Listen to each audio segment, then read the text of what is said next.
నమస్కారం కే న్యూస్ కి స్వాగతం. హెడ్లైన్ చూద్దాం.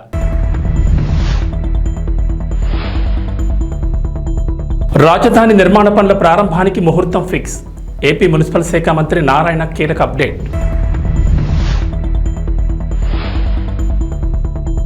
ఏపీకి కేంద్రం మరో గుడ్ న్యూస్. 11 చోట్ల నగర వనాల ఏర్పాటు, తొలి విడతగా నిధుల విడుదల.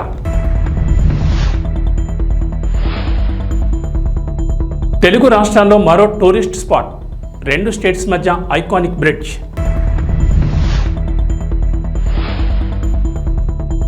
తెలంగాణకు రెయిన్ అలర్ట్. నేడు రాష్ట్రంలో భారీ వర్షాలు, పలు జిల్లాలకు ఎల్లో అలర్ట్ జారీ. తెలంగాణ ఆర్టీసీ ఉద్యోగులకు రవాణా శాఖ మంత్రి పొన్నం ప్రభాకర్ తీపి కబురు చెప్పారు. ఆర్టీసీ కార్మికుల బకాయిలను సాధ్యమైన త్వరగా చెల్లిస్తామని హామీ ఇచ్చారు.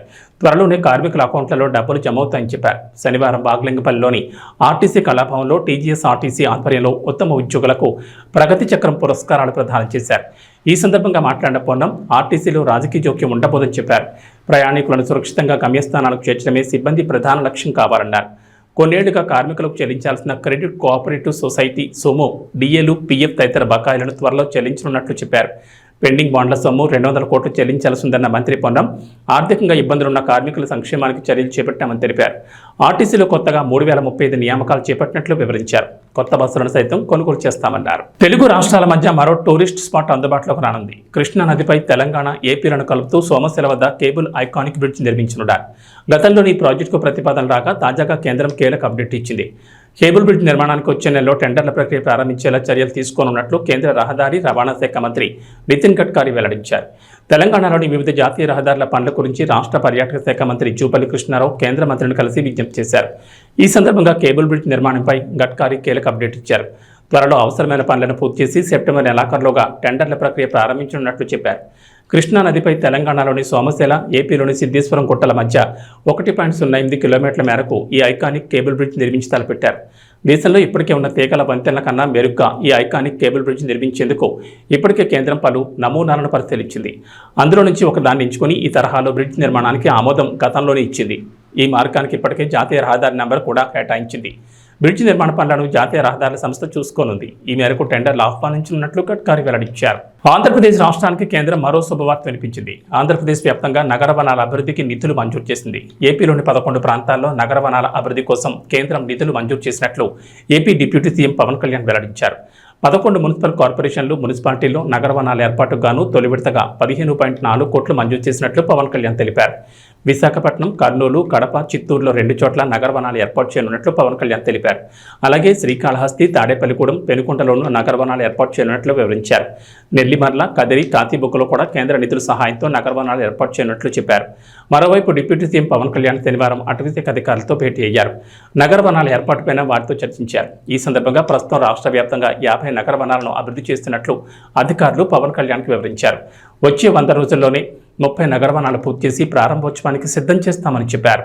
ఏపీ రాజధాని అమరావతి విషయంలో టీడీపీ కూటమి ప్రభుత్వం వేగంగా అడుగులు వేస్తోంది. అమరావతి నిర్మాణం దిశగా పలు కీలక నిర్ణయాలు తీసుకుంటోంది. ఇప్పటికే అక్కడ జంగిల్ క్లియరెన్స్ పనులను చేపట్టారు. ముఖ్యమంత్రిగా బాధ్యతలు స్వీకరించిన తర్వాత సీఎం చంద్రబాబు నాయుడు కూడా అమరావతిలో పర్యటించి నిర్మాణాలను పరిశీలించారు. ఏపీలో ఏ అంటే అమరావతి, పి అంటే పోలవరం అని సాక్షాత్తు సీఎం చెప్పారంటేనే ప్రస్తుతం ప్రభుత్వ రాజధాని నిర్మాణాన్ని ఎంత సీరియస్గా తీసుకుంది అనేది అర్థమవుతుంది. అయితే అమరావతి రాజధాని నిర్మాణం ఎప్పటి నుంచి ప్రారంభిస్తారనే విషయంలో మంత్రి నారాయణ క్లారిటీ ఇచ్చారు. రాజధాని నిర్మాణంపై కీలక అప్డేట్ ఇచ్చారు. ఈ ఏడాది డిసెంబర్ 1వ తేదీ నుంచి అమరావతి రాజధాని నిర్మాణ పనులు ప్రారంభమవుతాయని మంత్రి నారాయణ చెప్పారు. 4 ఏళ్లలోపు రాజధాని నిర్మాణం పూర్తి చేయాలనే ఆలోచనతో ఉన్నట్లు చెప్పారు. రాజధాని నిర్మాణం కోసం 60,000 కోట్లు అవసరమవుతుందని మంత్రి అంచనా వేశారు. అయితే అభివృద్ధిని ఒక్కచోటే పరిమితం చేయడం తమ ప్రభుత్వ ఉద్దేశం కాదన్న నారాయణ, రాజధానితో పాటుగా 26 జిల్లాలను కూడా అభివృద్ధి చేస్తామన్నారు. కృష్ణా జిల్లా కంకిపాడులో జరిగిన కెడ్రస్ సౌత్ కాన్ 2024 కార్యక్రమానికి నారాయణ హాజరయ్యారు. ఈ సందర్భంగా మాట్లాడిన నారాయణ, నిర్మాణ రంగంలో బిల్డర్ల అనుమతుల కోసం ప్రత్యేక సాఫ్ట్వేర్ తెస్తామన్నారు. అలాగే సింగిల్ విండో అనుమతులపైన చర్చిస్తామన్నారు. ఇక సాధ్యమైన త్వరగా రాజధాని నిర్మాణం పూర్తి చేసి ప్రపంచంలోని ఉత్తమ నగరంగా అమరావతిని తీర్చిదిద్దామని నారాయణ అన్నారు. తిరుపతి స్విమ్స్ వైద్యులు శనివారం నిరసన బాటపడ్డారు. హాస్పిటల్లో చికిత్స తీసుకుంటున్న పేషెంట్ బంగారాజు డ్యూటీలో ఉన్న డాక్టర్పై దాడి చేయడంతో ఆసుపత్రి జూనియర్ డాక్టర్లు ధర్నాకు ఉపక్రమించారు. తమకు న్యాయం చేయాలంటూ నినాదాలతో హోరెత్తించారు. టీటీడీ ఈవో వచ్చేంత వరకు నిరసన కొనసాగిస్తున్నామని జూనియర్ వైద్యులు అన్నారు.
ఇమీడియట్ గా మేము క్విక్ రియాక్షన్ ఫోర్స్ అనేది ఇక్కడ పర్మనెంట్ గా 24 hours వర్కింగ్ కౌంటర్ ఓపెన్ చేపిస్తున్నాం. నిన్న కౌంటర్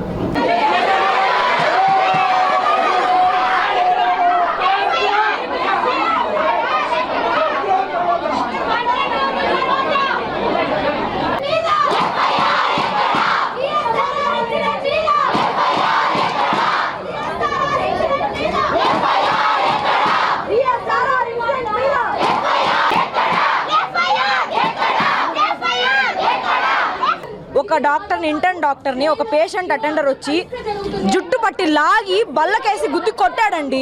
అప్పుడు ఎవరు లేరు అక్కడ, సెక్యూరిటీ డాక్టర్లే వచ్చారు. మేల్ రెసిడెంట్ ఒక డాక్టర్ ఉంటే ఆ డాక్టర్ వచ్చి కాపాడాడు.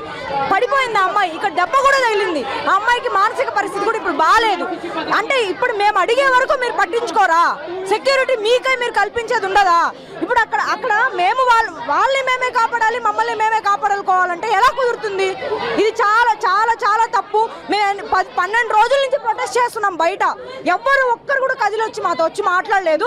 ఇప్పుడు ఈఎండి దగ్గర ఇప్పుడు ఇంత పెద్ద ప్రొటెస్ట్ చేస్తుంటే ఒక్కొక్కరు వస్తున్నారు. ఇప్పుడు కూడా ఈవో గారు రావట్లేదు. ఈవో గారు వచ్చి మాకు పేపర్ పైన సంతకం చేస్తేనే మా డిమాండ్స్ అన్నింటినీ ఓకే చెప్తేనే మేము ఇక్కడి నుంచి కదులుతాము. ఎవరు ఈఎండి డ్యూటీస్ కూడా చేయట్లేదు. ఇప్పుడు మా బాధలు అవి. అది సామాజిక బాధ్యతతో పేదింటి వారిని ఎంచుకుని సామూహిక వివాహాలు చేస్తున్న పబ్బ శ్రీనివాస్ వాసవి దంపతులు సమాజానికి ఆదర్శప్రాయులని కంటోన్మెంట్ శాసనసభ్యుడు గణేష్ అన్నారు. డైమండ్ పాయింట్ వద్ద ఏర్పాటు చేసిన కార్యక్రమంలో త్వరలో జరగబోయే సామూహిక వివాహాలకు సంబంధించిన గోడపత్రికను ఆవిష్కరించారు. నవంబర్, డిసెంబర్ మాసాల్లో 116 జంటలకు పెళ్లి వేడుకతో పాటు అన్ని ఏర్పాట్లు చేసి తమ సొంత ఖర్చుతో వివాహాలు జరిపించనున్నట్లు తెలిపారు. తాళిబొట్టు, బంగారం, వివాహ విధితో పాటు భోజన సౌకర్యం కూడా కల్పించనున్నట్లు వెల్లడించారు. పేద ప్రజలకు సహాయం చేయాలన్న ముఖ్య ఉద్దేశంతో 116 జంటలకు వివాహాలు చేయనున్నట్లు తెలిపారు. ప్రస్తుత సమాజంలో నిరుపేద ప్రజలు పెళ్లిళ్లకు అయ్యే ఖర్చును భరించలేక ఆర్థిక స్థితి సరిగా లేని పరిస్థితి ఏర్పడిన నేపథ్యంలో ఇలాంటి సామాజిక దృక్పథంతో కూడుకున్న కార్యక్రమాలు ఎంతగానో దోహదపడతాయని అన్నారు. ఈ సందర్భంగా కంటోన్మెంట్ శాసనసభ్యుడు గణేష్ మాట్లాడుతూ తన వంతుగా సహాయ సహకారాలు అందించడంతో పాటు ప్రభుత్వం తరపున షాదీ ముబారక్, కళ్యాణ లక్ష్మి చెక్కులను కూడా అందించేందుకు కృషి చేస్తానని హామీ ఇచ్చారు.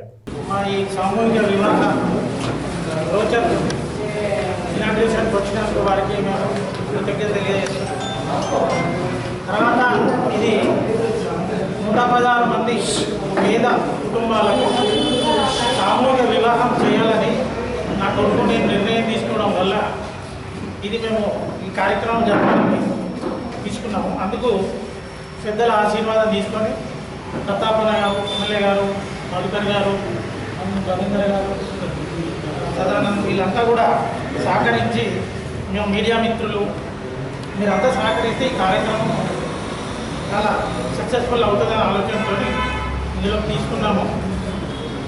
మీరందరూ కూడా మాకు ఈ కార్యక్రమాన్ని అంటే ఈ సభ్యులు కావాలి.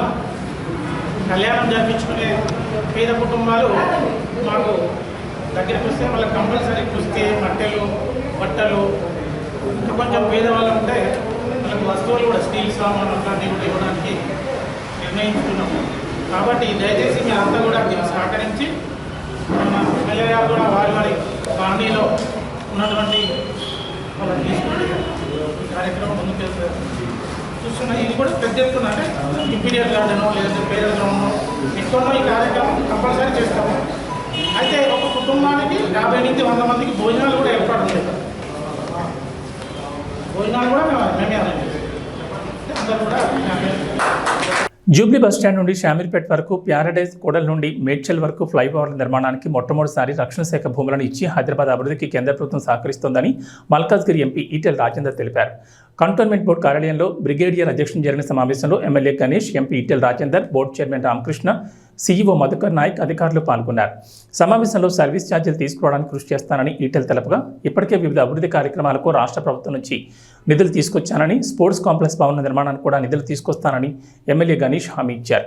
ఈ సందర్భంగా ఈటెల రాజేందర్ మాట్లాడుతూ, కంటోన్మెంట్ అభివృద్ధికి కేంద్ర ప్రభుత్వం కట్టుబడి ఉందని అన్నారు. అనేకేళ్ల నుంచి ఉంటున్న పేద ప్రజలకు స్థలాలను రాష్ట్ర ప్రభుత్వం భూమిని కేటాయించి క్రమబద్ధీకరించాలని, చనిపోయిన 120 మంది పారిశుద్ధ్య కార్మికుల కుటుంబ సభ్యులకు కారుణ్య నియామకాలు చేయాలని విన్నవించినట్లు వెల్లడించారు. గణేష్ మాట్లాడుతూ, కంటోన్మెంట్ అభివృద్ధికి రాష్ట్ర ప్రభుత్వం పూర్తి సానుకూలంగా ఉందని, ఇటీవలనే 5.49 కోట్ల నిధులు విడుదల చేయడం జరిగిందని తెలిపారు. కేంద్రం నుంచి రావాల్సిన సర్వీస్ ఛార్జీలు రాకపోవడం కారణంగానే అభివృద్ధి కుంటుపడిందని, ఇప్పటికైనా పెండింగ్ ఛార్జీలు తీసుకొచ్చే విధంగా ప్రయత్నం చేయాలని ఎంపీని కోరినట్లు పేర్కొన్నారు. ధోబిఘాట్లో స్పోర్ట్స్ కాంప్లెక్స్ కోసం ఇవ్వాలని కోరినట్లు, అక్కడ రాష్ట్ర ప్రభుత్వ సహకారంతో అంతర్జాతీయ స్థాయి ప్రమాణాలతో నిర్మాణం చేపట్టనున్నట్లు స్పష్టం చేశారు. అందరికీ నమస్కారం. ఈరోజు బోర్డు మీటింగ్ సందర్భంగా అనేక విషయాలు చర్చలో భాగంగా యాజ్ ఎమ్మెల్యేగా కొన్ని విషయాలు మన కంటోన్మెంట్ కాన్స్టిట్యున్సీకి ఏదైతే అవసరం ఉందో దాని మీద చర్చించడం జరిగింది. చర్చతో పాటు రిప్రజెంటేషన్ కూడా ఇవ్వడం జరిగింది. ముందుగా ఫస్ట్ మన కంటోన్మెంట్ బోర్డు పరిధిలో ఉన్న ఏరియాలో ఇప్పటిదాకా ఏదైతే కమ్యూనిటీ హాల్స్ కట్టి స్లాబ్లు వేసి పిల్లర్లు వేసి కొన్ని దగ్గర గోడలు కట్టి సగంలో ఆపేసింది ఉంది, అవన్నీ ఇన్కంప్లీట్ ఉన్న కమ్యూనిటీ హాల్ అన్నీ కంప్లీట్ చేయాలనేది చెప్పడం జరిగింది. రెండవది, ఈరోజు రాష్ట్ర ప్రభుత్వం మన గౌరవ ముఖ్యమంత్రి రేవంత్ రెడ్డి గారు స్పోర్ట్స్కు ప్రాధాన్యత ఇచ్చి స్పోర్ట్స్ యూనివర్సిటీలు తీసుకురావడం, ప్రతి పార్లమెంట్ కాన్స్టిట్యున్సీకి ఒక స్పోర్ట్స్ స్కూల్ పెట్టడం జరుగుతుంది. అందులో భాగంగానే రాష్ట్ర ప్రభుత్వం కూడా ఒక ప్రపోజల్ పెడితే వారు ఒప్పుకొని ఇక్కడ మనకు స్పోర్ట్స్ కాంప్లెక్స్కి కూడా నిధులు కేటాయిస్తారని చెప్పడం జరిగింది. మన ధోబిఘాట్ గ్రౌండ్స్ని స్పోర్ట్స్ కాంప్లెక్స్కి కేటాయించాలని కూడా మాట్లాడడం, మరి రిప్రజెంటేషన్ ఇవ్వడం కూడా జరిగింది. అక్కడ ఒకవేళ స్పోర్ట్స్ కాంప్లెక్స్ కట్టుకోగలిగితే రాష్ట్ర ప్రభుత్వం నిధులు ఇస్తుంది. కంప్లీట్ అయితే మన దగ్గర ఎంతో మందికి స్పోర్ట్స్ మెన్ని తయారు చేయడానికి, స్పోర్ట్స్ గర్ల్స్ కావచ్చు, ఉమెన్స్ కావచ్చు, స్పోర్ట్స్ మెన్స్ని కూడా తయారు చేసి అంతర్జాతీయ స్థాయిలో పోటీలో పాల్గొనే సామర్థ్యం మన దగ్గర ఉన్నా కూడా సరైన వసతులు లేక స్పోర్ట్స్ మెన్లు రాణించలేకపోతున్నారు. వాళ్ళందరూ రాణించాలనేది నా ఉద్దేశంతో స్పోర్ట్స్ కాంప్లెక్స్ కూడా కట్టాలని ప్రపోజల్ పెట్టడం జరిగింది. వీళ్ళు ఇప్పుడు స్టేట్ గవర్నమెంట్ తోటి మాట్లాడుకొని కాంప్లెక్స్ కూడా వీళ్ళు ల్యాండ్ ఇస్తే కంటోన్మెంట్ వాళ్ళు మనకు అది వస్తుంది. అంతతో కాకుండా మెర్జర్ది కూడా ఎక్కడి దాకా వచ్చింది, మెర్జ్ కూడా కావాల్సిన అవసరం ఉందని కూడా మాట్లాడడం జరిగింది. ముఖ్యంగా ఒకసారి ఏమో మెర్జ్ చేస్తా అంటారు, మళ్ళీ ఒకసారి ఎలక్షన్ అని గత సంవత్సరం చేసి ఇప్పటిదాకా ఎలక్షన్ లేదు, సరిగ్గా మెర్జ్ లేదు. కాబట్టి దాని మీద ఎంపీ గారిది ఏంది ఒపీనియన్ అని కూడా అడగడం జరిగింది. వారేమో మెర్జ్ అయితే బాగుంటుంది, కానీ మెర్జ్కు వారికి మిగతా జరగాల్సినవి జరిగితే బాగుంటుంది అన్నారు. వారు కూడా ఎలక్షన్ పెడితే బాగుంటుంది అనేది చెప్పడం జరిగింది. మరీ ముఖ్యంగా చాలా డెవలప్మెంట్ కావాల్సి ఉన్న మన బోర్డు కూడా కాలేకపోతుందంటే మనకు రావాల్సిన సర్వీస్ ఛార్జెస్ సరిగ్గా రాకపోవడం కారణంతో ఇది డెవలప్మెంట్ జరగలే. కాబట్టి సర్వీస్ ఛార్జెస్ ఎంత బకాయి ఉంది ఇప్పటిదాకా మనకు ఎందుకు తీసుకురాలేదు? వేరే కంటోన్మెంట్ బోర్డ్స్కి సర్వీస్ ఛార్జెస్ వచ్చినా మన కంటోన్మెంట్ బోర్డుకి ఎందుకు రాలేదని కూడా అడగడం జరిగింది. దాన్ని తీసుకురావాల్సిందిగా ఎంపీ గారిని కోరడం అయింది, అక్కడ ప్రెసిడెంట్ గారిని కూడా కోరడం అయింది. కాబట్టి ఆ ఫండ్స్ వస్తే బాగుంటుంది. మీ అందరికీ తెలుసు రాష్ట్ర ప్రభుత్వం ఎంత సానుకూలంగా ఉంది. మొన్న కూడా 5.49 crores ఈ డెవలప్మెంట్కి నిధులు ఇచ్చింది. అదే మాదిరిగా నిధులు తీసుకురావాలని కూడా చెప్పడం జరిగింది. ఇంకా మెర్జు ఎలక్షను గత బోర్డు మీటింగ్లో కూడా ఏదైతే గాంధీ కమ్యూనిటీ హాల్ని కట్టాలని చెప్పడం జరిగింది, డంప్ యార్డ్ని అక్కడి నుంచి తొలగించాలని చెప్పడం జరిగింది. దాని మీద కూడా మళ్ళీ ఒకసారి ప్రస్తావన తీసుకురావడం జరిగింది. మరీ ముఖ్యంగా లాస్ట్ టైం ఎక్కడెక్కడైతే మాకు ల్యాండ్స్ ఇస్తే మేము ఫంక్షన్ హాల్స్ కట్టడానికి వీలైతుందని చెప్పడం, దాని మీద కూడా చర్చ అయింది. ఇంకా కూడా ఏమైనా ల్యాండ్స్ వస్తే ఇవ్వాలని కూడా అడగడం జరిగింది. ఇవంతా ఒక భాగం అయితే మాకు ఒక పెద్ద కన్ఫ్యూషన్, ఒక డౌట్ ఉండే. మాటికి కొంతమంది మోడీ ఫండ్ అని చెప్తే మోదీ గారు సొంత నిధులు ఎంత ఇస్తారంటే వారు ఏమన్నారు, మోదీ గారు సొంత నిధులు ఏముండదు, ఏమున్నా ప్రజానిధులతో డెవలప్మెంట్ అవుతుంది, కానీ పర్సనల్ మోదీ గారి నుంచి ఏం ఫండ్స్ రాలేదని చెప్పారు. ఇవన్నీ జరిగింది ఈరోజు. Thank you.